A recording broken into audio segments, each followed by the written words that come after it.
Bonsoir, bienvenue sur la télévision nationale du Burkina. Voter la loi, consentir l'impôt, contrôler l'action gouvernementale. Les missions du député burkinabé sont connues. Au cœur des législatives 2015, le Conseil supérieur de la communication et la RTB donnent la parole aux candidats ou à leurs représentants. Dans la peau du député, qu'est-ce qu'il compte faire pour le bien-être des Burkinabés? Eh bien, avec Bénédicte Zouré Sawadogo de la radio nationale, nous allons leur poser la question. Et ils devront vous convaincre, vous électeurs qui avez le pouvoir. Ce soir, nous avons sur le plateau de cœur des législatives 6 partis politiques et regroupements d'indépendants. L'Union pour un Burkina nouveau, UBN, représenté ici par Philippe Magloire Zungrana, il est candidat du Kadiogo. Bienvenue. Avec nous également M. Mohamed Gansouré de la Convention pour l'alternance, la démocratie et l'égalité au FASO, la CADO-BF. Bienvenue. Merci. Vous êtes aussi candidat, mais cette fois-ci dans le OUE. Nous avons également l'Union des forces démocratiques du Burkina, UFDB, Issaka Boundé, qui est le représentant de ce parti. Bienvenue. Avec nous également la convergence des masses populaires, CMP, un regroupement d'indépendants, avec sur le plateau Seni Sana, candidat dans le Kadiogo. Merci d'avoir répondu à l'invitation. Et avec nous également M. Fatin Thiebo, candidat du Mouhoun pour le compte du Front des forces sociales. Merci d'avoir répondu à l'invitation. Et pour terminer maintenant avec notre 6e candidat sur ce plateau, M. Moussa Jean-Baptiste Iliboudo, candidat du Kadiogo pour le compte du mouvement patriotique du Burkina, MPB. Bienvenue. Tout de suite, nous rentrons dans le vif du sujet pour parler de réformes prioritaires. Quelle réforme prioritaire pour la future Assemblée nationale, l'Assemblée nationale surtout post-insurrection? On en parle. Monsieur Magloire Zungrana, vous êtes de l'UBN, vous élu député à l'Assemblée nationale. Quelle sera la réforme prioritaire ou les réformes prioritaires que vous comptez donc proposer au niveau de l'Assemblée? Merci, Aubin. Il faut d'abord rappeler que l'UBN, c'est un parti né après l'insurrection qu'a connue le Burkina les 30 et 31 octobre. C'est un parti qui a été créé et voulu par un homme de paix, qui a senti le besoin de réconcilier les Burkinabés avec eux-mêmes, de porter haut le flambeau de l'espoir, de la cohésion sociale et de la concorde nationale. Et pour ce faire, une fois élu à l'Assemblée nationale, l'UBN a mis en place des propositions de loi qu'elle va faire voter afin de redynamiser le secteur de l'industrie au Burkina à travers la création d'unités de transformation de coton. La réouverture de l'usine de Faso Fani à Koudgou et de revoir le secteur minier afin de permettre que les populations où sont installés ces différents sites miniers soient plus bénéficiaires et contrôler également l'action environnementale. Il y a déjà un code minier qui vient d'être voté. Qu'est-ce que vous voulez revoir en termes de réforme au niveau du code minier? Il a été voté, c'est vrai, il vient d'être revu effectivement. Nous allons encore l'approfondir pour donner plus d'opportunités aux différents habitants des régions où sont installées ces mines, afin qu'elles soient beaucoup plus bénéficiaires des retombées de ces mines. C'est ce que prévoit le nouveau code minier, justement, plus d'avantages pour les communautés. Il n'y a jamais suffisamment d'avantages. On ne peut pas toujours prévoir tous les avantages par rapport à une population. Peut-être qu'il y a des manquements auxquels nous proposerons en fait d'autres solutions. D'accord. Bien, monsieur Mohamed Gansouré de la CADOF, c'est bien ça? Dites-nous, quelles sont vos réformes prioritaires une fois à l'hémicycle? Bien, merci. La CADOF est un jeune parti qui est né juste en avril, dans la période post-insurrectionnelle, à travers le président Simon Dakono. Nous voulons œuvrer une fois que nous serons à l'hémicycle, à porter nos priorités sur d'abord l'économie. Au plan économique, bien sûr, il faut d'abord penser à la réforme au niveau du secteur minier. Et cette réforme va consister en quoi? À revoir la passation des marchés au niveau des licences d'exploitation. Des licences d'exploitation, merci. À revoir la passation de ces licences-là puisque nous avons constaté que pratiquement les choses se font de gré à gré. Hein, au lieu qu'il y ait une proposition, au lieu que ça soit une offre, hein, on remarque que pratiquement c'est de gré en gré que les sites miniers sont... Il n'y a pas de transparence à votre avis? Il n'y a pas de transparence à notre avis et ce n'est pas pour nous seulement, c'est pour la majorité des Burkinabés. Le constat est très net, pas seulement même au niveau du recrutement du personnel, au niveau du secteur minier, il y a toujours des problèmes. Voilà, donc nous allons proposer une fois à l'hémicycle de revoir tous ces détails-là afin qu'il y ait plus de transparence. Quel autre secteur vous intéresse? Au-delà du secteur minier, nous pensons qu'il faut revoir la question du chômage. Et sur ce plan, spécialement au niveau de l'éducation, hein, du secondaire par exemple, on remarque qu'il y a plein de vacataires sur le terrain. Il y a plein de contractuels sur le terrain qui aident nos établissements à progresser. Il faut alors songer à leur situation. Le gouvernement a entrepris des mesures de recrutement d'enseignants directs sur le terrain, alors que ces vacataires et contractuels sont là. Alors pourquoi ne pas les recruter en même temps pour compenser le besoin? D'accord. Voilà. Monsieur Issaka Boumdé, vous êtes de l'Union des forces démocratiques du Burkina Faso. Quels sont vos domaines prioritaires par rapport aux réformes? Merci d'avoir me donné la parole. Notre priorité se pose sur la santé. Je pense que la première des choses, il faut être bien portant pour se lancer dans tout ce qui est activité.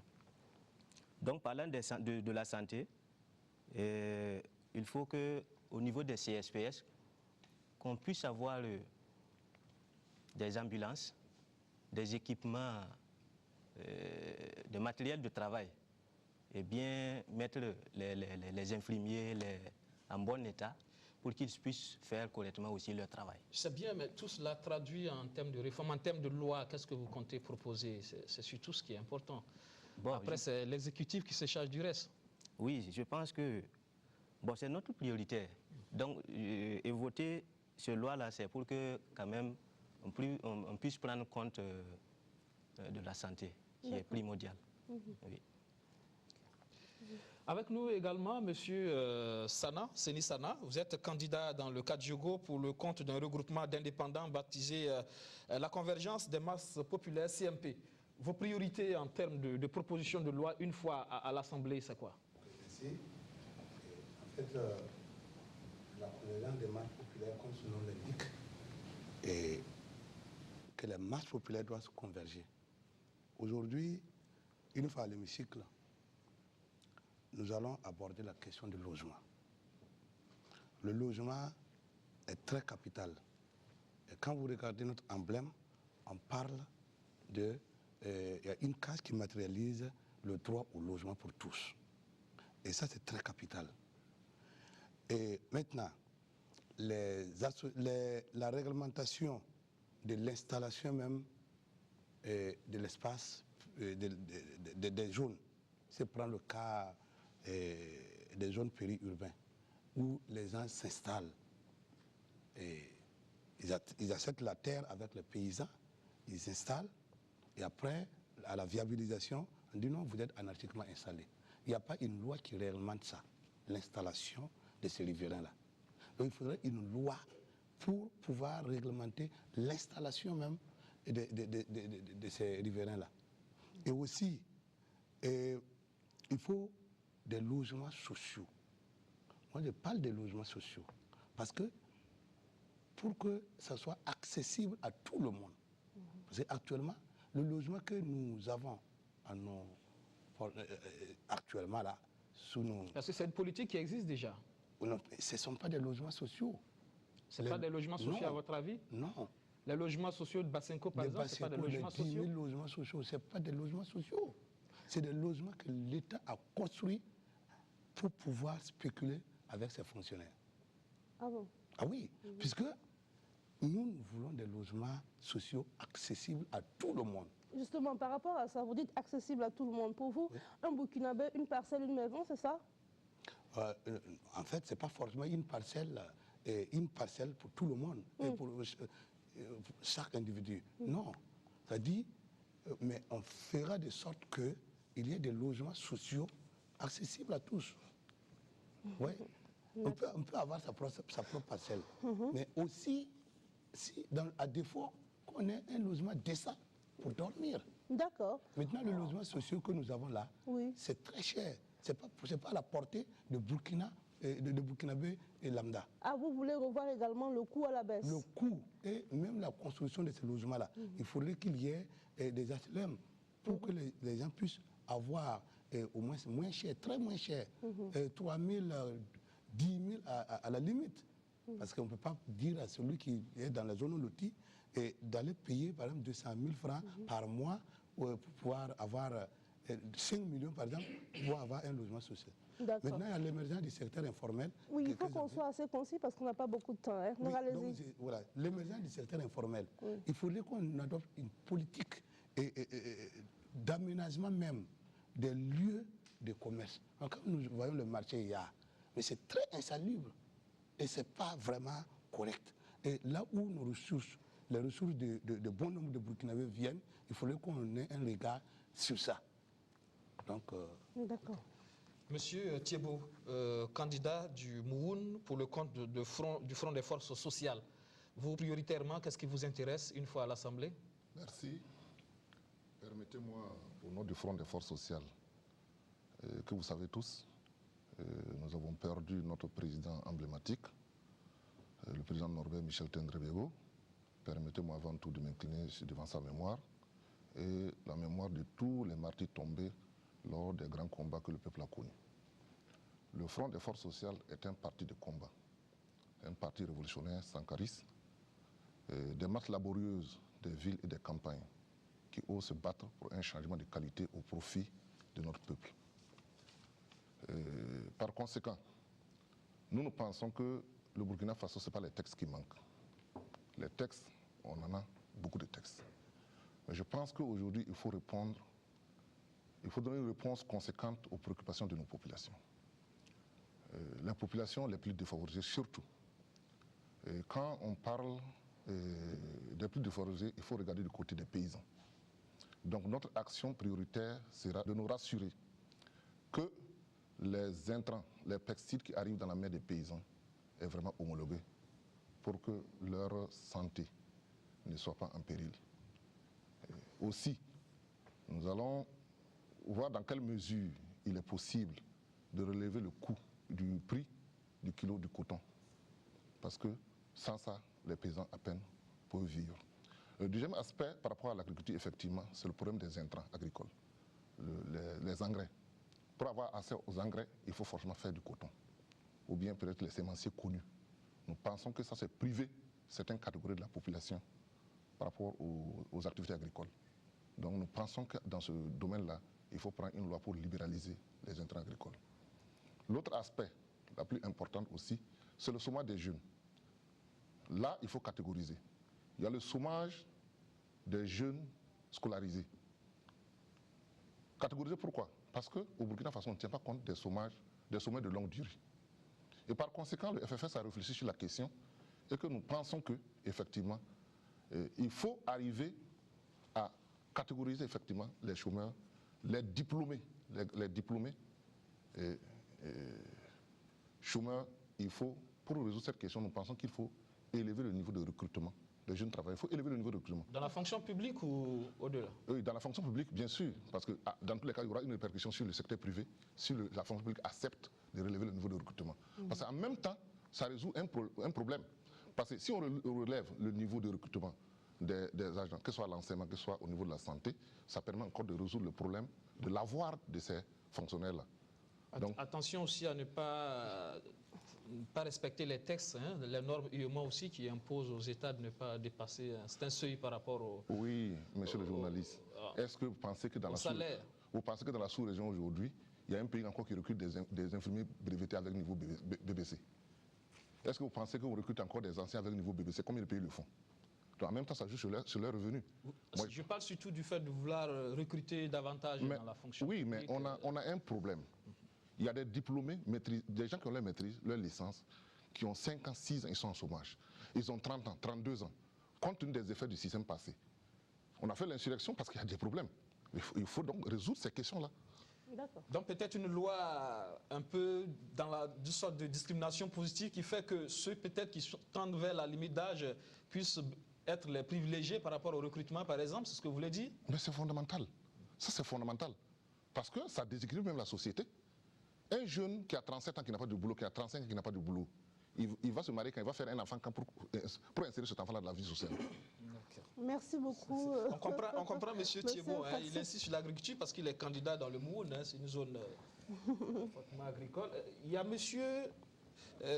Ilboudo qui n'a pas encore parlé. Très rapidement sur vos priorités avant qu'on ne revienne.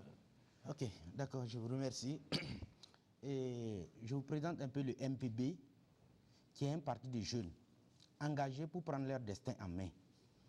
Et la priorité du MPB, c'est l'autosuffisance alimentaire. Parce qu'une personne qui a faim est malade, il ne joue pas de toutes ses facultés. Nous, au niveau du MPB, ça sera vraiment notre combat. Pour qu'au Burkina Faso, les structures comme la SONAGES qui est là aujourd'hui, qui est fait pour que la population puisse manger à sa faim est organisée d'une manière qui ne respecte pas, en tout cas les normes. Aujourd'hui, nous allons plaider pour que l'État essaie de voir cet aspect-là, pour doter la SONAGES des moyens nécessaires pour que la population lambda puisse vraiment manger au moins 2 fois par jour. La question de la SONAGES, en amont, c'est d'abord une question de production. D'achat et de commercialisation. Donc, aujourd'hui, si nous remarquons, il y a des zones où la population peut faire au moins 15 à 1 mois sans avoir même le maïs. Or, pourtant, la population la plus vulnérable a besoin de ça aujourd'hui pour pouvoir survenir à ses besoins.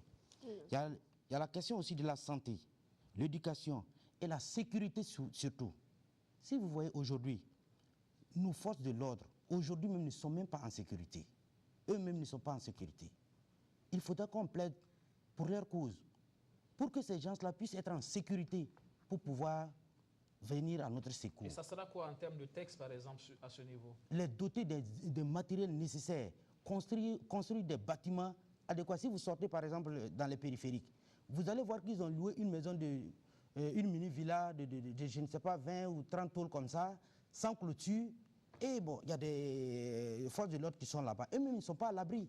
Donc, il va falloir que l'État essaie de voir pour mettre ces gens-là en condition, pour que nous-mêmes soyons dans les conditions. D'accord. Merci beaucoup, Monsieur Moussa Jean-Baptiste Ilboudo du Mouvement patriotique de Burkina. Vous faites bien justement de parler des forces de l'ordre parce qu'on va aborder le second aspect qui est justement les réformes au sein de l'armée. Pendant longtemps, on a parlé d'une armée républicaine, de la nécessité de mettre en place une armée républicaine. Quelles sont les différentes réformes que vous allez proposer une fois à l'hémicycle pour qu'on ait une armée républicaine? Je propose de commencer par Monsieur Mohamed Gansonré. Eh bien, merci. Avant de me prononcer sur la question de la réforme de l'armée, je vais rebondir sur ce que monsieur du FS disait, voilà, sur la question du chômage. Au fait, je voudrais le rappeler que la catégorisation des chômeurs au Burkina Faso, il existe. Hein, c'est catégorisé, il faudrait aller aux informations. Hein, cela existe. Et ce que vous proposez, que les textes existent déjà pour le Burkina, et qu'il n'y a rien à proposer de la part des députés, là, je ne suis pas d'accord. Nous sommes là pour faire des propositions, pour faire avancer le pays, pour ne pas se baser. Bien sûr que ce qui existe, on s'appuie dessus et on avance. Mais disant que nous n'avons pas de loi à proposer, ben, je suis désolé. Pour un peu rebondir aussi sur ce qu'il a dit par rapport aux diplômés du BPC, du BAC qui sont là et qu'ils proposent à travers leur parti, de rehausser le niveau du recrutement. Ce n'est pas juste. Hein? Cela ne peut pas permettre d'absorber le chômage au pays. Nous proposons à travers la CADOF plutôt de créer des emplois. Et il y a des mesures pour cela. Hein? Au niveau de l'éducation, on propose par exemple que dans les centres urbains et dans les zones rurales, qu'on commence à instaurer le préscolaire dès l'âge de 2 ans. Et en ce moment, nous allons utiliser les diplômés du BPC, du BAC, pour s'occuper de ces gestions-là, tant au niveau communal qu'au niveau national, un peu partout. Ça, c'est une proposition. Et maintenant, pour revenir sur... Vous ne pouvez pas monopoliser la parole tout le temps. Il voudrait réagir, M. Thibault, vous réagissez, puis on passe à autre chose, s'il vous plaît. Je pense que mon ami n'a pas compris mon introduction. J'ai dit qu'il y a assez de lois au Burkina, c'est vrai. Mais c'est la mise en application. Parce que le problème, c'est quoi? C'est ce qu'on constate concrètement sur le terrain. Le chômage existe, oui ou non? Oui. Est-ce que c'est la fonction publique ou le secteur privé qu'on a aujourd'hui qui peut résolver le chômage? Non. C'est parce qu'il y a eu un canevas, je ne voulais pas expliquer. J'ai parlé de la production agricole tout de suite. Mais tant qu'on va transformer, tant qu'on ne va pas aller dans les PME, mais je l'ai dit, c'est seule la transformation dans les usines ou celui même qui n'est pas à l'école qui prend le sac met dans le camion qui a à manger. Donc ça veut dire que c'est tout un processus. Mais j'ai dit, l'insurrection a ses exigences, il y a des causes qui ont poussé les jeunes à aller à l'insurrection. J'ai dit, c'est pour résoudre ces causes immédiates. Le journal, lui, m'a compris. Parce qu'il y a des questions immédiates à laquelle il faut répondre pour effectivement stabiliser ce pays-là. D'accord. Vas-y. Alors, donc, oui,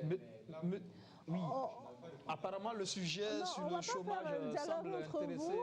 Vous allez en parler. Très rapidement, monsieur Sana. Oui, en fait, moi, je voudrais poser la question à mon ami qui parle de l'agriculture. Est-ce que vous, quelle conception avez-vous des OGM?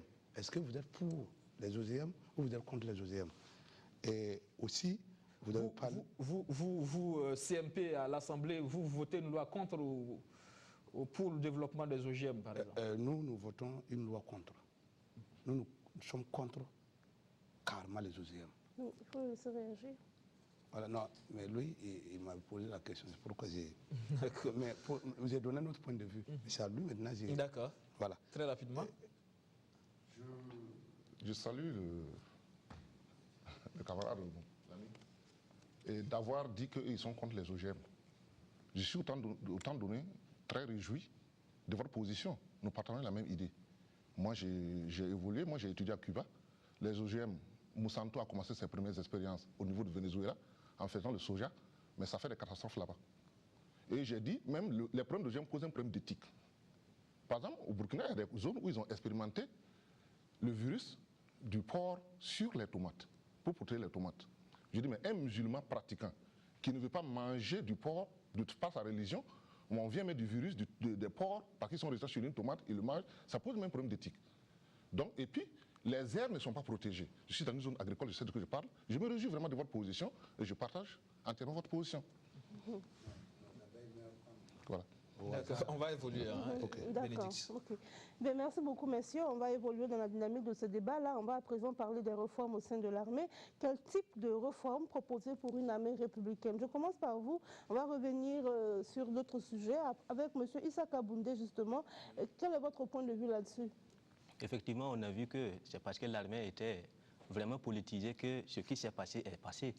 Si l'armée était hors de la politique, nous n'allons pas être dans ce qui venait de passer. Donc une armée qui doit être hors de la politique, une armée qui doit être uniquement l'armée de la population et non l'armée pour quelques individus. En même temps, on a remarqué que pendant l'insurrection, le peuple a crié l'armée au pouvoir, que l'armée prenne ses responsabilités. Est-ce que finalement, il n'y a pas deux poids, deux mesures, comme si on veut, comme si on ne veut pas? Quand ça nous arrange, on veut, quand ça ne nous arrange pas, on ne veut pas. Bon, des fois, les gens demandent à ce que l'armée prenne sa responsabilité parce qu'ils ne savent même pas sur qui compter. Sinon que l'armée à la tête, nous savons tous que dans les différents pays, vous voyez, là où c'est des colonels, des généraux qui gèrent les pays, comment ça se passe. D'accord. Merci beaucoup, monsieur Issaka Boundé. Monsieur Mohamed Gansouré. Bien, je voudrais dire à ce niveau qu'il faut d'abord féliciter le travail du CNT,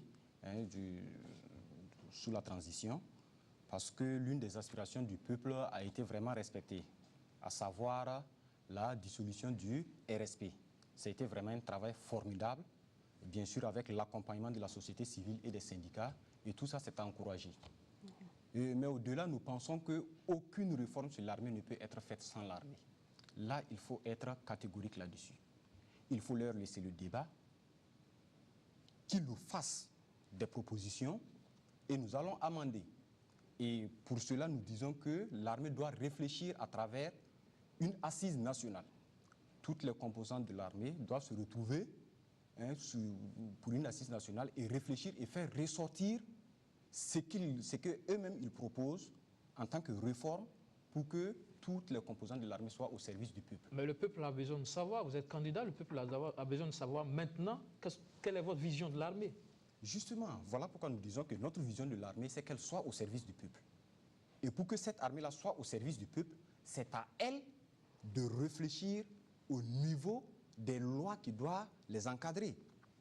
Et une fois ces lois sur la table de l'hémicycle, on en discute et nous accouchons quelque chose qui pourrait être à l'avantage du peuple.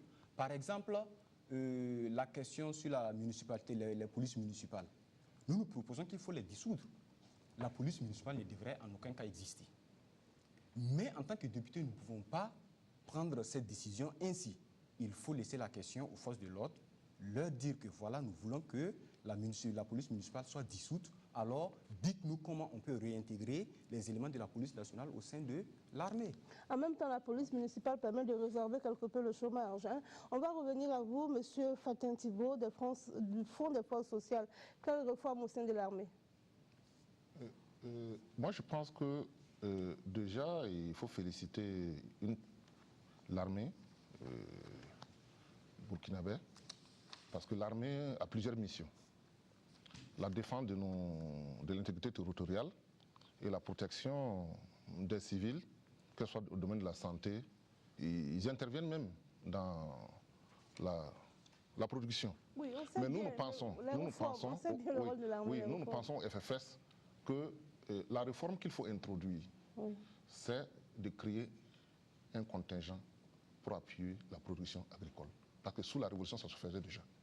Il faut revenir là-dessus parce que c'est extrêmement important.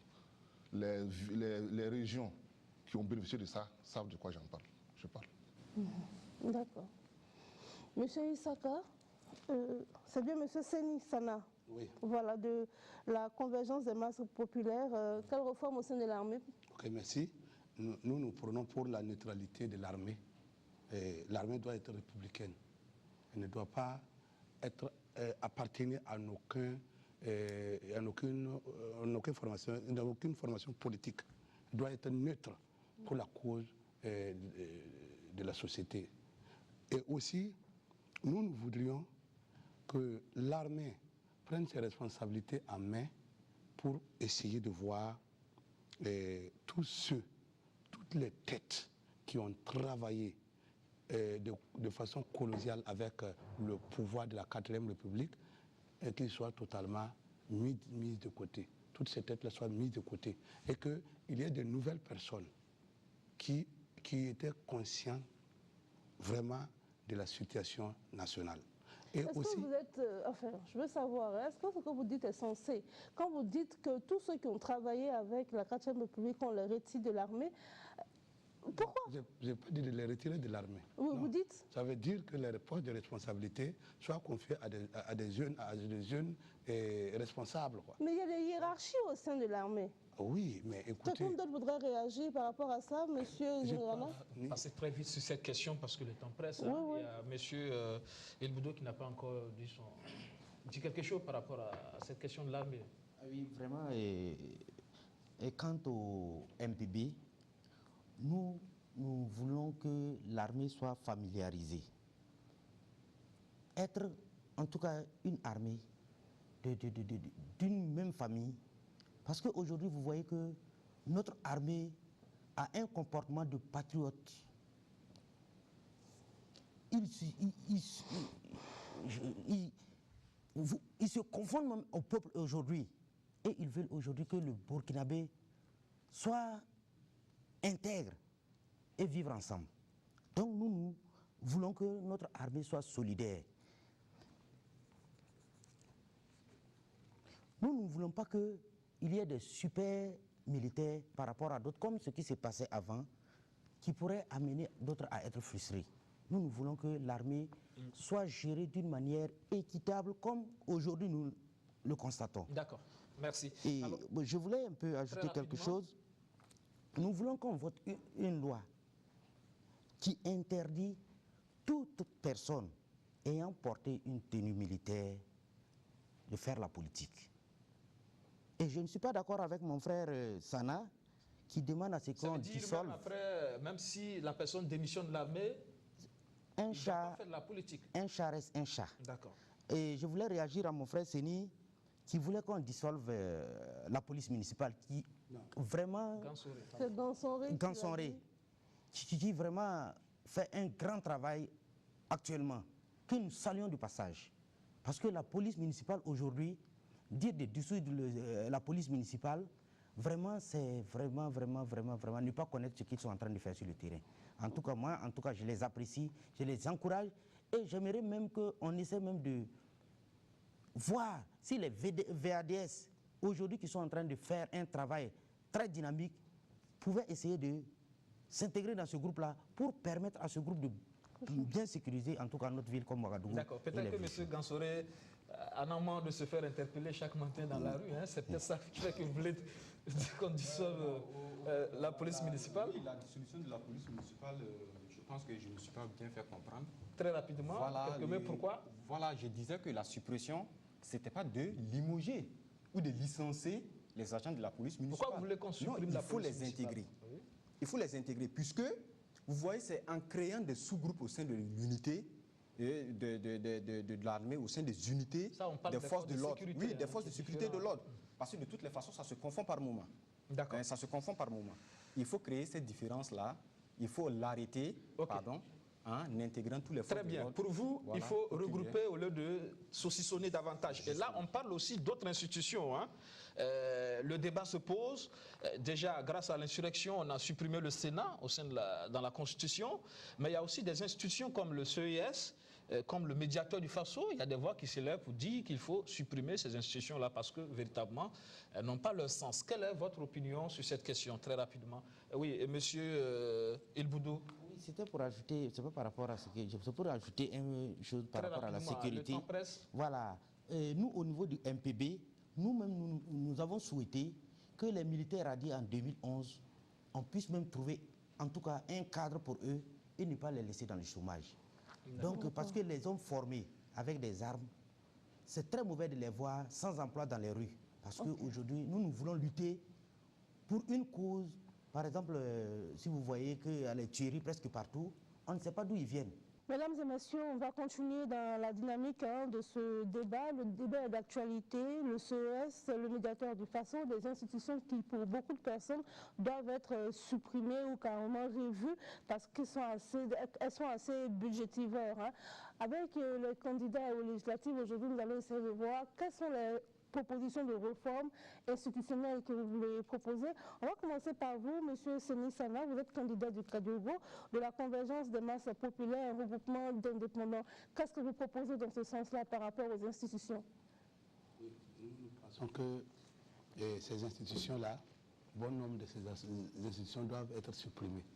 Parce que si je prends le cas, par exemple, du Sénat qu'on a supprimé, parce que c'est une institution qui pouvait phagocyter des sommes faramineuses. Alors que nous sommes là avec un peuple pauvre, une population pauvre, et on ne peut pas accepter l'existence du Sénat. Qui, aujourd'hui, le peuple se plaint même des émoluments des députés. Et après, il y aura un surplus, par exemple, du Sénat, des sénateurs qui vont quand même peut-être toucher plus lourd que le député. Donc, c'est mieux de le supprimer pour utiliser ces fonds-là pour mettre à quelque part. Oui, mais la question du Sénat est déjà résolue. Justement, par rapport au CES, au médiateur du Faso, est-ce que vous avez des propositions de réforme dans ce sens-là? Oui, parce que moi, je pense que au niveau du médiateur du Faso, il faut carrément l'arrêter même. Il faut l'éliminer. Pourquoi je dis ça? Et aujourd'hui, un grand nombre de la population méconnaissent l'existence même de cette structure-là. Et que la structure, nous ne voyons pas les fruits sur le terrain. Par exemple, une fois le médiateur est sorti dans les provinces pour essayer de faire connaître la structure à la population, mais c'est tard. Jusqu'à présent, même si vous avez un problème, vous partez au niveau du médiateur de façon, vous déposez un document, on va vous donner une lettre. Et après, bon, et ils verront, mais ils ne verront rien. C'est pourquoi nous avons dit, c'est mieux d'arrêter ces institutions qui n'arrangent rien. D'accord. Monsieur Issaka Boundé veut réagir. Vous avez des propositions dans ce sens? Nous, à l'UFDB, c'est catégorique. Je pense que c'est comme le grand frère vient de le dire. Supprimer, ce sera la seule solution. Monsieur Fatou, si vous pouvez réagir? Je vais réagir parce que cette question, elle est d'autant plus importante qu'il faut l'analyser profondément. Parce que les institutions comme médiateur du FASO, comme CS, ça dépend de quel type de régime on a en face. Parce que quoi qu'on dise, c'est pareil, la justice fonctionne mal que les gens font recours au médiateur du FASO.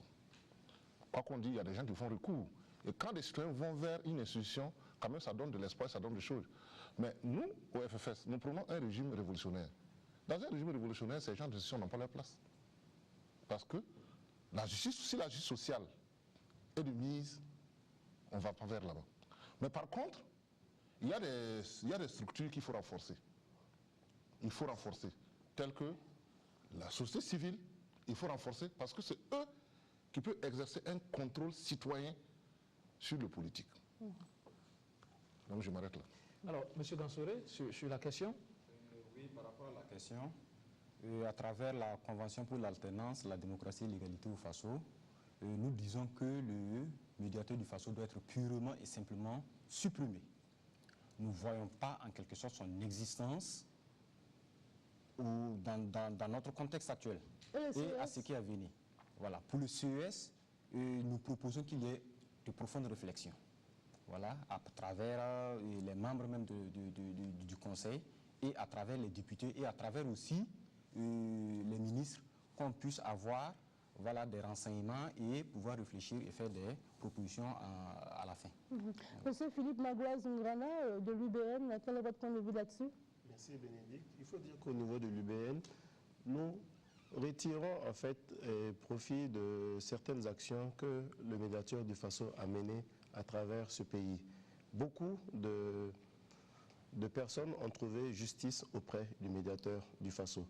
Le médiateur du FASO a fait d'énormes tournées dans toutes les 45 provinces de la ville pour montrer à la population qu'est-ce qu'elle fait comme travail. Et beaucoup, effectivement, ont trouvé recours en venant s'adresser au médiateur du FASO. Donc, au niveau de l'UBN, nous souhaitons que le médiateur du FASO soit maintenu. Et le CS? Pour ce qui est du cas du CS, qui est juste un organe qui éclaire le gouvernement sur les conditions d'économie et sociale du pays, nous pensons que peut-être on peut trouver d'autres organes ou d'autres organes qui pourront faire en fait le même travail. Donc vous allez proposer des réformes dans ce sens-là? Tout à fait. Okay. Oui, Monsieur Thibault veut réagir. Vous êtes candidat du MOUN pour le compte du Front des Forces sociales. Très rapidement, avant qu'on passe la parole à Monsieur Elboudo. Ok, merci. Mais en fait, le problème, c'est quoi?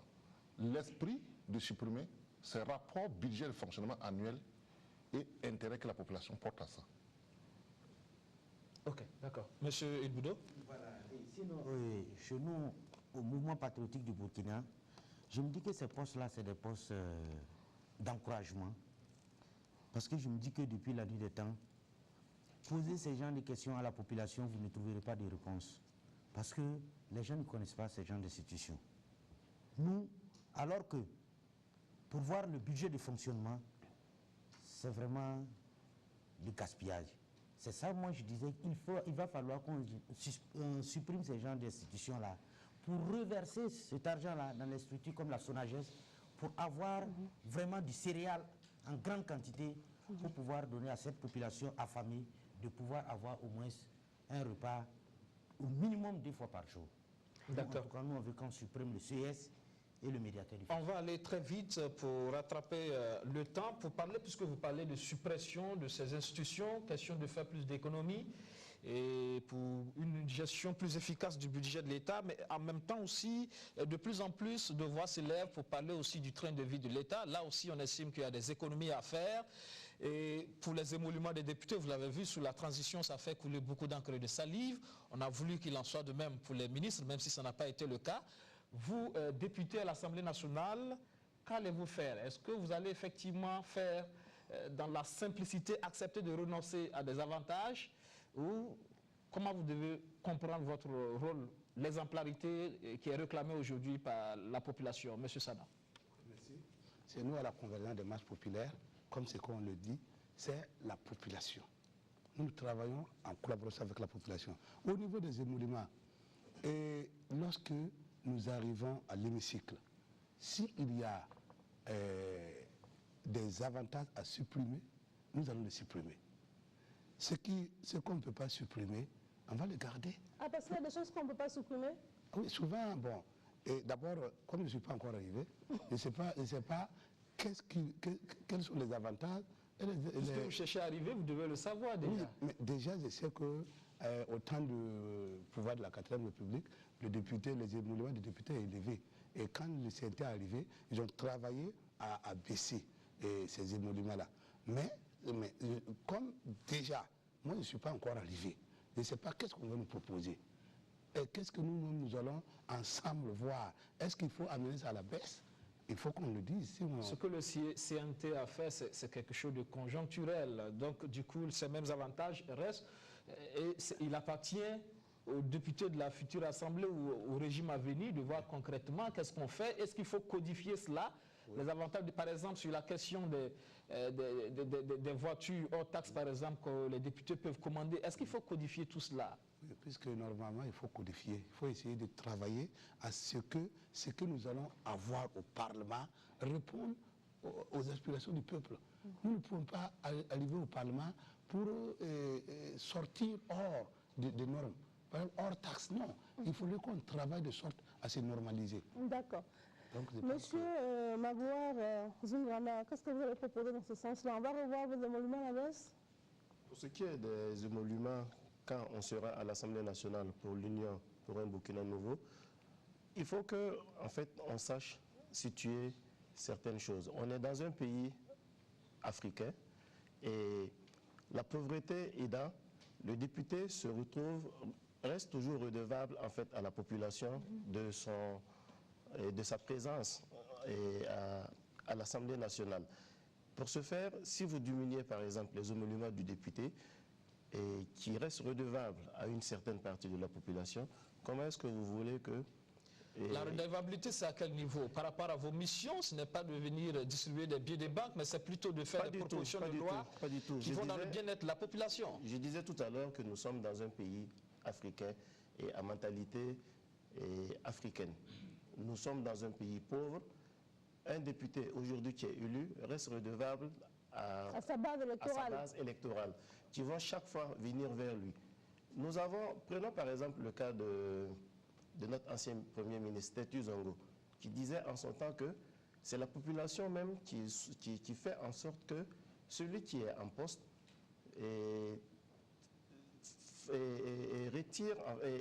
cherche en fait de l'argent pour pouvoir honorer à ses charges, à ses charges sociales. Donc avant que ce changement de mentalité n'arrive, nous souhaitons que les émoluments du député ne varient pas pour ce qui est... Monsieur Thibault, là on est en train d'ajouter d'autres missions au rôle du député qui ne sont pas forcément sa mission. Oui, je suis parfaitement d'accord, mais le FFS depuis 2002 a fait une proposition qui n'a pas été prise en compte. Nous avons proposé de supprimer les députés professionnels. C'est-à-dire? Ça veut dire que le député élu représente une sensibilité ou une communauté. Et en dehors des périodes de session, qu'il aille faire son travail. S'il y a session, il vient, il fait la session, il peut avoir des indemnités liées à la session, mais ça lui permettra en même temps de rester égal à lui-même. Parce qu'on a remarqué, d'abord, la course que les gens font pour aller à l'Assemblée, beaucoup de gens, c'est pour aller améliorer leurs conditions de vie. Est-ce que vous n'êtes pas en train de tirer le Burkinabé vers le bas? Non, non. Je suis du Front des forces sociales. Nous avons un projet de société, qui est un projet de société révolutionnaire. Et les pays, il y a beaucoup de pays socialistes révolutionnaires, où les députés en dehors de leur session, n'ont pas un salaire comme ce qu'on propose dans les autres pays. Parce que ça répond... Vous êtes révolutionnaire, vous le dites, sous Sankara par exemple, les ministres se contentaient de leur salaire par rapport à leur profession. Mais bien sûr, c'est un exemple. Est-ce que c'est cela que vous voulez aujourd'hui pour... bien comme sûr, image au niveau des personnalités publiques? Mais bien sûr, parce que ça correspond aussi au niveau de vie de nos populations. D'accord. Imaginez-vous un monsieur qui peut-être n'a même pas 100 000 francs comme salaire par rapport à ce qu'il fait, il va à l'Assemblée, il se retrouve avec 700 000 francs par mois, sans déphasage. Alors vous voulez nous dire que du coup, les députés CNT la vivent en déphasage aujourd'hui? Je ne parle pas spécialement des députés CNT parce qu'on n'a pas commencé avec eux. Mais c'est l'exemple. Hein? Oui, ça n'a pas commencé avec eux. C'est parce qu'ils sont venus dans un système et en réalité, l'insurrection n'est pas allée à bout. Le peuple n'a pas pu prendre le pouvoir lors de l'insurrection. Si le peuple avait pris le pouvoir lors de l'insurrection, le régime qui était là n'allait pas être ce régime-là. Donc nous sommes dans une continuité, donc ça pose un problème. Merci beaucoup, M. Fatin Thiébo. On va donner la parole à M. Moussa Jean-Baptiste Ilboudo du mouvement patriotique du Burkina. Voilà, merci madame. Et vraiment, en tout cas, chez nous, au mouvement patriotique du Burkina, il va falloir qu'on essaie de voir. Parce que nous disons que c'est le peuple d'abord, la décision du peuple qui prime. Mais il faudra qu'on se dise la vérité. Il va falloir mettre certaines personnes dans les conditions pour les permettre de travailler. Qui? Les députés surtout. Et j'ai même plaidé pour la cause des conseillers municipaux en son temps qui n'avaient pas de salaire et qui se battaient pour la cause du peuple. Si vous voyez un conseiller municipal dans sa zone, il ne peut pas se passer 2 jours sans que quelqu'un vienne avec une ordonnance ou bien quelque chose comme ça lui tendre parce que tu es au niveau du conseil municipal. Mais il faut expliquer aux populations que ce n'est pas votre rôle. La mentalité de l'électorat... Est-ce que ce ne sont pas vos promesses aussi électoralistes Non, pas du tout. Moi je vous dis et je vous raffirme qu'aujourd'hui, là où nous sommes assis, si tu n'as pas les moyens, même si tu es patriote comme moi, tu ne peux pas être à l'Assemblée. Donc vous ne croyez pas, hein, vous ne croyez pas à votre... Parce qu'aujourd'hui, je n'ai pas fini. Parce que sur le terrain, ce que nous sommes en train de dire et la réalité, c'est 2 choses. Donc il va falloir, même si ce n'est pas, en tout cas, donner en tout cas un grand moyen, les mettre dans les conditions pour qu'ils puissent aussi rendre compte. Okay. Parce qu'un député a le droit de rendre compte. C'est en même temps aussi votre responsabilité d'éduquer la population, non? On va donner la parole à monsieur du FFS, Fatin Thiébo. Oui, mais objectivement, je comprends ce que vous voulez dire, mais objectivement, moi j'étais conseiller municipal. Mais il y a des communes de 100 villages. Vous multipliez par 2, ça fait 200 conseillers. Or, ces communes, quand vous prenez leur budget, vous regardez, s'il faut réellement payer les conseillers, ils ne peuvent pas fonctionner 2 mois. Où on va sortir les ressources? C'est ça, en fait, c'est ça la grande question. Donc, en même temps, ça pose le problème de la décentralisation. Est-ce que le Burkina Faso actuellement peut prendre en charge la décentralisation dans le contexte du problème que vous posez? Il y a M. Boundé qui... Je n'ai pas encore réagi avec monsieur... Pour ce qui est des émoluments, je pense que c'est comme monsieur du MPB l'a dit, c'est vraiment difficile de faire comprendre aux militants, aux populations, que nous ne sommes pas à mesure de ce que nous les prenons. Les ordonnances et autres, avec eux, ce n'est pas leur cas. Ils sont sortis pour vous s'allier derrière vous. Ils savent que demain ou après-demain, ils auront besoin de vous. Et c'est comme le grand frère a dit, chaque matin, vous allez les voir devant votre porte avec des problèmes. Donc, c'est très difficile de les faire comprendre. D'accord. Voilà, donc, Monsieur Gansouri. Oui, monsieur Gansouri n'a pas réagi. Par rapport à la question, je vais à l'encontre de ce qu'eux ils pensent. Pour dire que généralement, quand les populations viennent vers les personnes pour solliciter de l'aide, c'est à but social.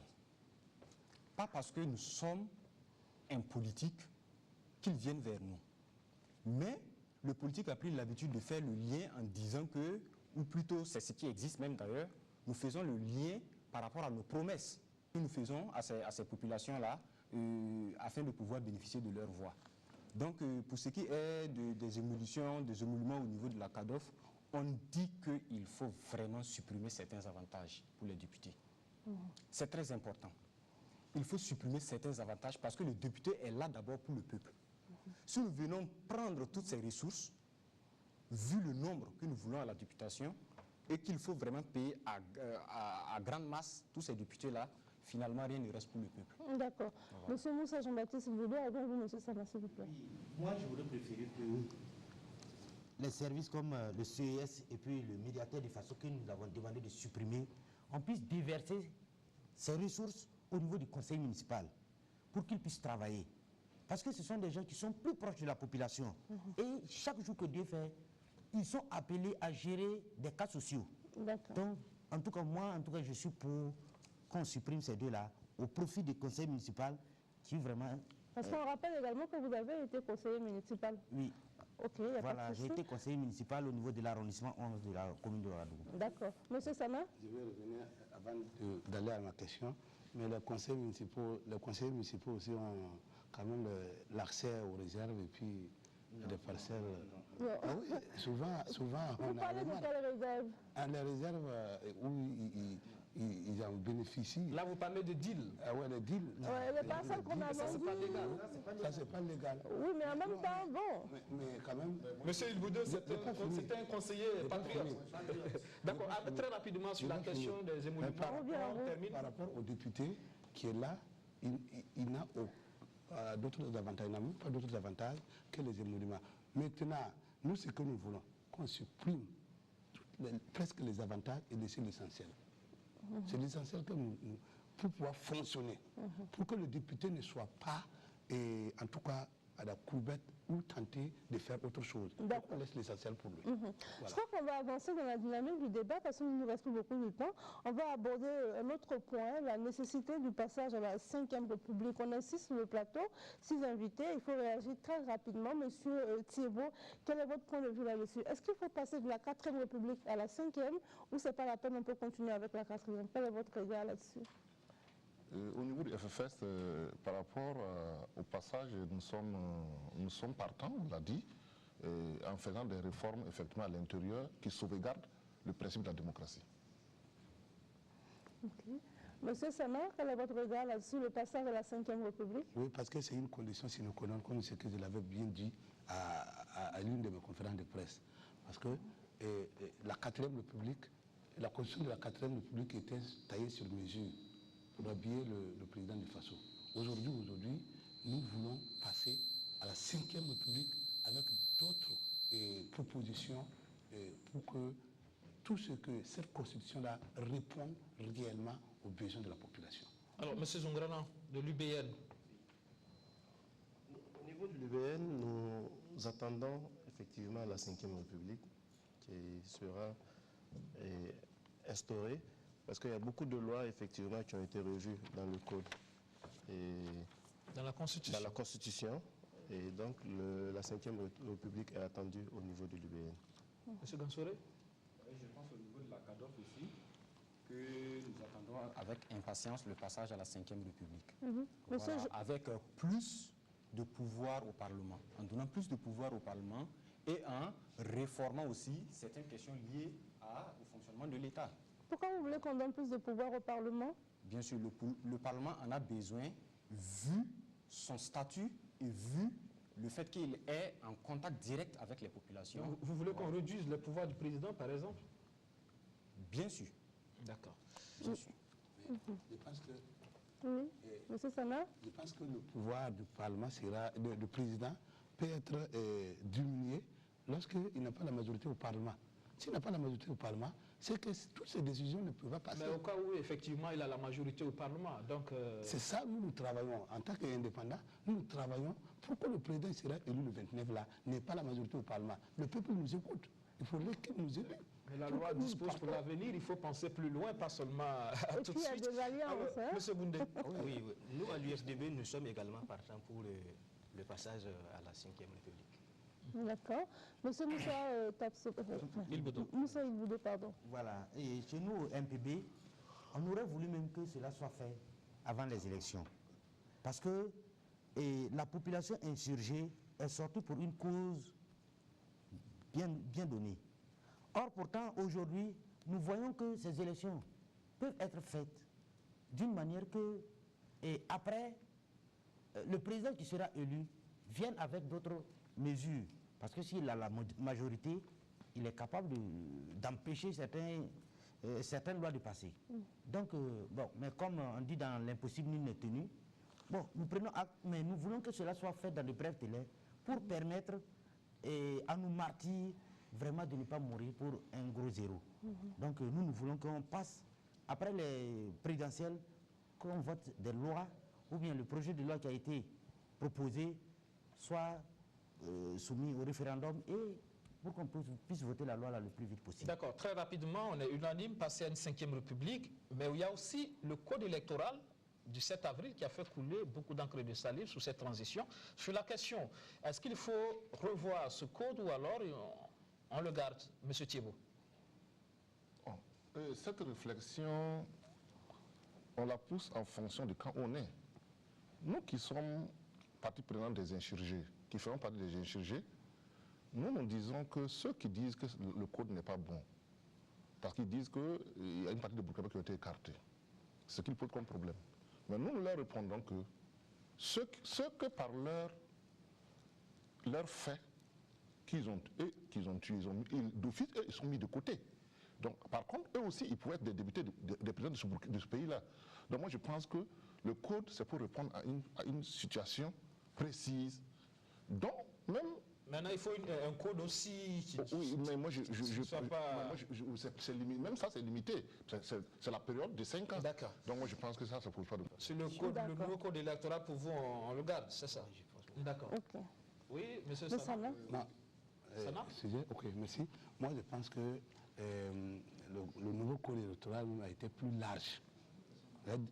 On aurait dû le faire plus serré que ça, mais il était plus large. Ça a permis quand même à ceux-là même qui ont causé le tort à notre nation de revenir encore. Non, parce que quoi qu'on dise, on ne peut pas accepter que des gens vacillent. Le temps imparti est malheureusement fini. Très rapidement, vous, monsieur Moi, je suis d'accord avec le code, mais il va falloir vraiment corriger certains paramètres dedans pour ne pas que chaque fois on mette ce code-là en ballottage. Voilà, moi en tout cas, au niveau du MPB, c'est ce que nous aurons souhaité. Pour essayer de voir, mais corriger certains aspects qui pourra après être mis en ballottage, parce que, bon, peut-être par manque de Monsieur Gansonré? Nous pensons que le code électoral a été, présentement, c'était pour une période. Donc, nécessairement, après les élections, il faudrait revenir encore sur ce débat-là. Il faudrait le poser, avoir l'assentiment des différentes tendances afin de pouvoir arrêter quelque chose qui puisse répondre aux différentes aspirations du peuple. Okay. Merci beaucoup, M. Mohamed Gansonré, de la CADOF, pardon. Merci beaucoup. Mesdames et messieurs, c'est la fin de cette émission des débats au cœur des législatives. Une émission parrainée par le Conseil supérieur de la communication en collaboration avec la RTB. Merci à tous et bonne écoute radiophonique et télévisuelle sur les programmes et les antennes de la RTB Radio et Télé. On n'a pas d'argent, je suis fier d'être de ce beau pays. Même s'il est petit, le Burkina demain